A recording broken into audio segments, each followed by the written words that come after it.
Arda Güler vers un retour à Fenerbahçe. Un prêt qui pourrait relancer sa carrière. Ballon d'or 2024, controverse autour de l'absence de Vinicius dans le top 10, un vote surprise et une erreur de l'UEFA. Avant de commencer, si c'est la première fois que tu passes ici, je t'invite donc à t'abonner, c'est gratuit, ça prend 2 secondes et ça fait plaisir. Merci beaucoup à toi. Arda Güler, étoile montante du football turc, incarne le rêve de milliers de jeunes joueurs. Après des débuts prometteurs avec le Real Madrid, où il a déjà démontré des éclairs de son talent malgré un temps de jeu limité, sa situation actuelle pose question.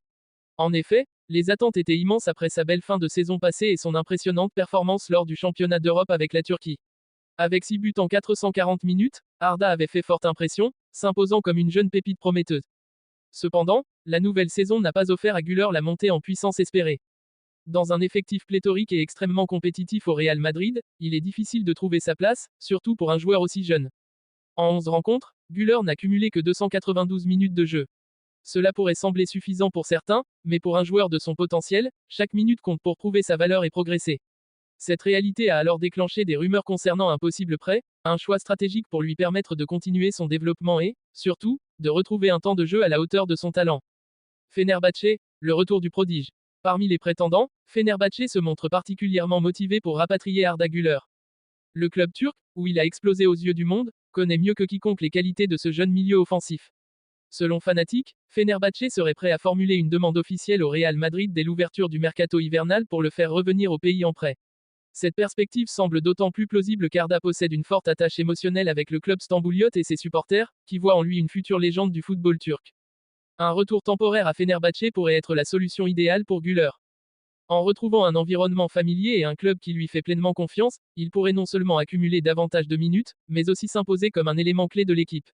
Fenerbahçe, en course pour le titre en Super League, offrirait à Arda un rôle déterminant, lui permettant de prendre des responsabilités, d'explorer tout son potentiel, et de travailler sur des aspects de son jeu encore perfectibles. Un tremplin pour un retour en force au Real Madrid.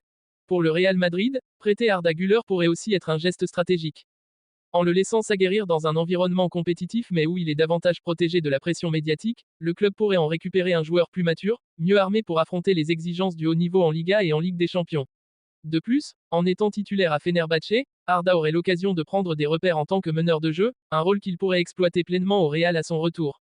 L'option d'un prêt ou la persévérance à Madrid. Malgré tout, d'autres options pourraient se dessiner pour Güler, dont celle de rester et de continuer à se battre pour sa place à Madrid. Carlo Ancelotti, connu pour sa gestion humaine des joueurs, pourrait être tenté de conserver ce jeune prodige et de lui offrir progressivement plus de temps de jeu. Güler serait alors face à un défi de taille, gagner la confiance de son entraîneur dans un milieu déjà très compétitif. La décision finale dépendra donc de plusieurs facteurs, la stratégie du Real Madrid, les ambitions personnelles de Güler, et, bien entendu, l'engagement de Fenerbahçe à le faire revenir. Le Ballon d'Or 2024 suscite de vives polémiques, notamment autour de la place, ou plutôt de l'absence, de Vinicius Junior dans le classement des 10 meilleurs joueurs. Cette controverse est alimentée par un vote particulièrement discuté, celui du journaliste salvadorien Bruno Porcio, rédacteur en chef d'El Gráfico, qui a créé la surprise en omettant totalement l'attaquant brésilien du Real Madrid de son top 10. Porcio, connu pour son franc-parler, n'a pas hésité à justifier ce choix radical.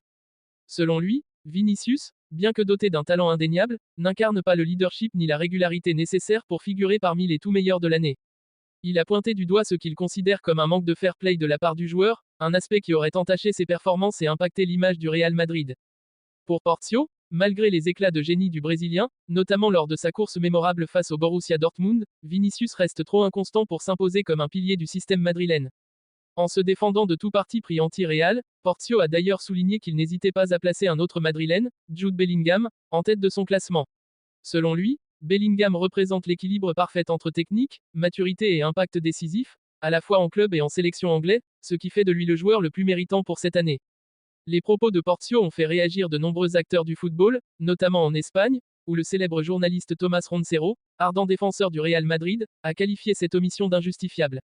Selon Roncero, Vinicius incarne le futur du club et mérite davantage de reconnaissance internationale, d'autant plus que sa capacité à bousculer les défenses adverses s'est affirmée cette saison. Les statistiques de Vinicius en Ligue des Champions et en Liga, ainsi que ses prestations décisives dans les matchs importants, rendent pour lui cette exclusion incompréhensible. Mais la controverse ne s'arrête pas là. Dans un rebondissement inattendu, le président de l'UEFA a récemment révélé qu'une erreur de vote aurait été commise lors du processus de sélection, ajoutant ainsi de l'huile sur le feu. Cette déclaration laisse entendre que le classement final du Ballon d'Or pourrait ne pas refléter fidèlement l'opinion des votants, ce qui pourrait nuire à la crédibilité du prix. L'erreur, dont la nature exacte n'a pas été dévoilée, pourrait concerner un mauvais calcul des points ou une mauvaise attribution des votes lors des étapes finales. Cette révélation a immédiatement relancé les débats sur la transparence des procédures de vote pour le Ballon d'Or, avec certains observateurs demandant une enquête approfondie et la publication des détails du processus. Pour de nombreux fans et analystes, cette erreur de vote et l'absence de Vinicius dans le top 10 soulignent les limites de l'actuel système de sélection, perçu par certains comme manquant de rigueur et trop influençable. Cette affaire rappelle également des polémiques passées autour du Ballon d'Or, où des choix controversés et des erreurs de calcul avaient déjà terni l'image de cette prestigieuse récompense. D'ores et déjà, certains supporters brésiliens et madrilènes ont lancé des pétitions pour réclamer une révision des résultats, tandis que les réseaux sociaux se sont enflammés avec des débats houleux entre partisans de Vinicius et ceux qui, comme Porcio, estiment que son absence est justifiée.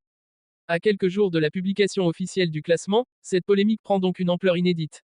Les organisateurs du Ballon d'Or sont désormais sous une pression croissante pour apporter des clarifications sur cette mystérieuse erreur de vote et pour s'assurer que la transparence devienne une priorité dans les futures éditions. Les amateurs de football du monde entier attendent avec impatience de voir si des mesures correctives seront prises et si cette affaire marquera un tournant pour l'avenir du Ballon d'Or. Quoi qu'il en soit, l'édition 2024 restera gravée dans les annales, non seulement pour ses controverses, mais aussi pour les questions qu'elle soulève sur l'équité et la transparence dans la reconnaissance des plus grands talents du football mondial.